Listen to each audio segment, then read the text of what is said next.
Enola Holmes 2 Ending Explained.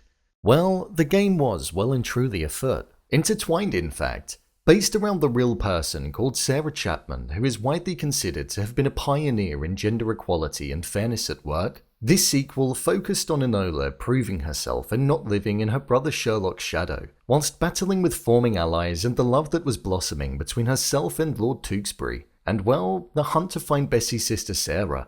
So with that, I thought I'd recap, break down, and explain all that there was to take away from this movie and case. So let's get into it. Here is Enola Holmes 2 Ending Explained.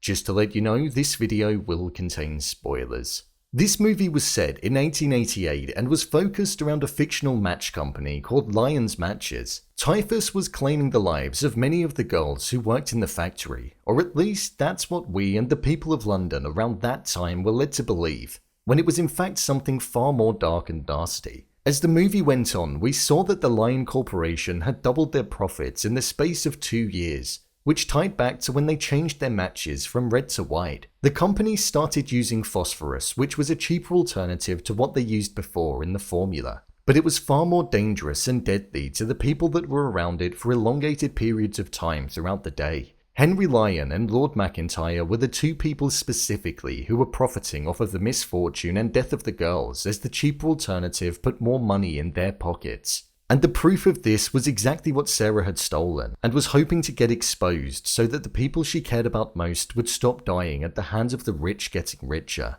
Who was the blackmailer? We saw that there were two separate cases going on. We had Enola's case of finding the missing girl Sarah, who it turned out was disguised as Miss Cicely, who wanted to get Lord Tewksbury to expose the information that she'd retrieved from the office at the Lion Match Company. She stole the important documents and contracts that showed the change of formula. We saw Enola solve this when Lord Tewksbury was confessing his love for her after she realised that she'd be stronger in an alliance rather than constantly pushing people away, and wanting to prove herself on her own. One of the many lessons that she learned from her mother. We also had Sherlock's case, which was vexing him, which was focused around extortion and blackmail, which we later found out was coming from Lord McIntyre and Henry Lyon into the bank of an individual. Whilst Lord McIntyre thought in the final scene that it was Sarah who was blackmailing them due to her having the evidence, it turned out that it was in fact the person who had been lurking in the background the entire time, and that was his secretary, Mira Troy, an anagram for Moriarty. She had managed to give clues to Sherlock to the point where it was confusing him greatly, but he called upon McIntyre to arrive at the crime scene so the real blackmailer would also accompany him. Mira Troy hired Inspector Grail to retrieve the documents that Sarah stole so that she'd be able to continue with the extortion and blackmailing of McIntyre and Lyon, as if the documents were released to the people and the news broke, then she would have no other way of making that kind of money. Whilst she was the mastermind behind the crime, there was meaning behind why she did what she did. She uttered the line, "Where is my place in this society? I'm a woman. I cannot join clubs, I cannot own shares, I cannot advance myself as they can. So I found my own way, and it was fun." It shone a light on the lack of equality in society at the time for women, and this was simply her way of advancing herself financially and being able to take care of herself. Whilst she was arrested at the end of the movie, we did see in the newspaper in one of the closing moments that she managed to escape the police when she was being taken to prison, and she escaped on horseback, meaning that there is a possibility that she could potentially occur in the third movie.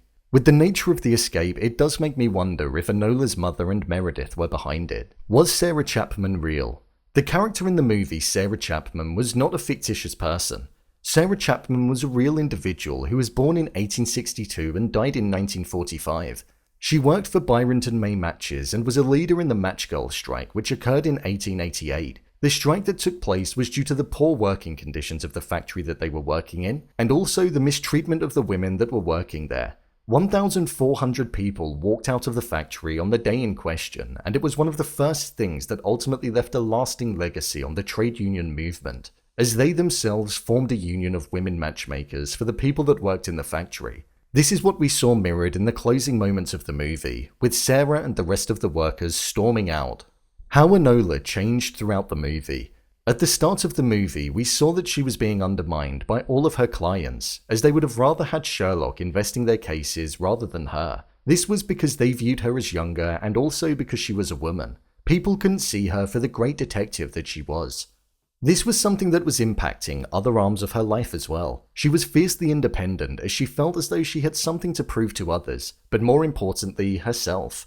She was turning down assistance from her brother Sherlock, pushing Lord Tewksbury away despite the fact that he cared for her deeply, and she was prepared to go at it alone, even though it was taking more time than it should have and was causing her to be in more danger than usual. The use of the flashbacks containing lessons from her mother when she was younger were strategically used in the movie, as it showed us that she valued the opinion of her mother greatly, and she was a reason as to why she was like what she is today, fiercely independent and fiery. However, once Enola was broken out of prison by her mother and Meredith, we saw her teach her another valuable lesson, and it was that she's far stronger when she chooses her allies. Being on her own is what landed her in prison, but a collective broke her out of prison, showing that when you choose the people to let in, care for, and work with, you can be far stronger and smarter in the way that you work and act. This then allowed her to grow closer to Sherlock in working on the same case at the same time at the end. They arranged to check up on each other, and also it allowed her to let Lord Tewksbury inside of her heart, rather than watching him from afar and being upset and jealous that they weren't together.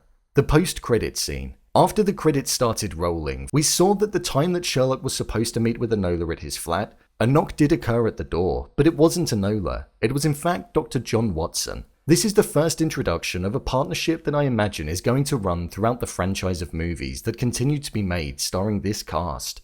So it will be good to see Sherlock now form a bond with his best friend and assistant as the movie progresses. I thought the second movie in this world was really good. There were so many changes in the case that it genuinely had me confused, and I found myself second guessing what was occurring in front of me. Millie Bobby Brown was great as Enola Holmes, and the character felt genuine, raw, and believable. Her personal journey of growth in this movie was easy to connect to, and I found myself constantly rooting for her. Henry Cavill as Sherlock is a casting that I feel shouldn't work due to the previous iterations of the character, but he brings something so unique and fresh to Sherlock that alongside Millie Bobby Brown as Enola, it's the perfect combination. I liked the truth behind the plot of this story. Having the stories of Sherlock and Enola set back in the 19th century rather than the 21st is quite nice, as it provides a stark contrast to the TV series, and we don't often get to see London around that time, so the set design and environment is always good to look at and appreciate.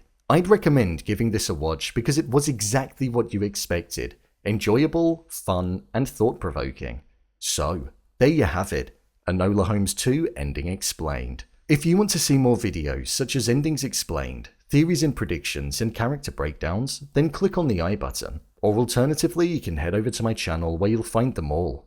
If you'd like to give me a show or movie that you'd like me to review, then head over to my Twitter, @brainpilot_, and tweet me what show or movie you'd like me to review next.